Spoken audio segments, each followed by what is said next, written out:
Intégral Placement, les réponses aux questions. Sylvie nous écrit aussi, alors elle a entendu dire, Sylvie, que des sociétés proposent désormais le dividende majoré. Comment en profiter ? Truc qui serait formidable, ça serait qu'on dise, moi je veux en profiter, j'entends ça, j'imagine déjà Sylvie en train de lever le doigt, en train de dire, je veux un dividende majoré. Non Sylvie, on ne peut pas vouloir comme ça un dividende majoré. Pourquoi ? Parce que pour qu'il y ait dividende majoré, il faut que la société en question l'ait inscrit dans ses statuts. Alors je vais vous donner quelques boîtes qui sont cotées à la Bourse de Paris. Il n'y en a pas des masses qui le proposent.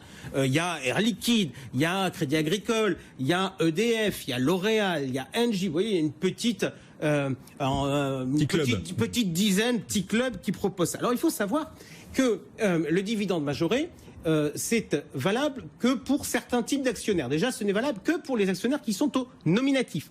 Autrement dit, si vous avez les titres qui sont inscrits dans votre banque, que vous êtes au porteur, ce qui est le cas traditionnel, vous ne pouvez pas en profiter. Bref, si vous êtes dans l'une des sociétés que j'ai évoquées auparavant et que vous voulez profiter du dividende majoré, il faut que vous demandiez l'inscription de vos titres au nominatif. Là encore, précision, si vos titres sont détenus sur un compte titre, on peut aller au nominatif pur, c'est-à-dire qu'on est directement, si on est sur un compte titre nominatif pur, directement en lien avec la société. Si on est sur le PEA, il faut faire du nominatif administré, c'est-à-dire on reste dans sa banque, mais la société vous connaît. Ensuite, pour bénéficier de l'avantage, il y a une durée de 2 ans.